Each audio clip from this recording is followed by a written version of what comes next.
தன் மக்களை தாய் மாயா அழைத்தாள். என் அன்பு குழந்தைகளே, பெற்ற தாய் சொல்வதை கேட்பதே பிள்ளைகளுக்கு அழகு. உங்கள தந்தை சொல்வதில் கருத்தும் இல்லை, இன்பமும் இல்லை, சாசாரமும் இல்லை.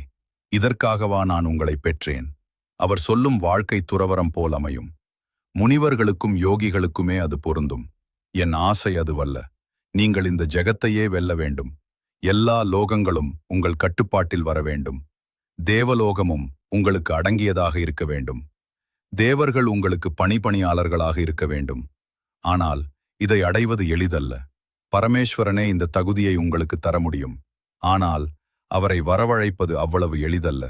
நீங்கள் வீரத்தையும் தீரத்தையும் பெற பிரமாண்ட யாகம்கம் செய்ய வேண்டும்.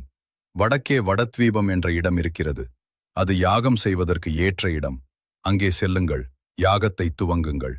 யாகத்திற்கு தேவையான பொருட்களை யாகம் துவங்கும் வேளையில் நானே கொண்டு வந்து தருவேன் என்றாள். தாயின் மொழி கேட்டு சூரர்கள் ஆர்ப்பரித்தனர். அன்னையை வாழ்த்தினர்.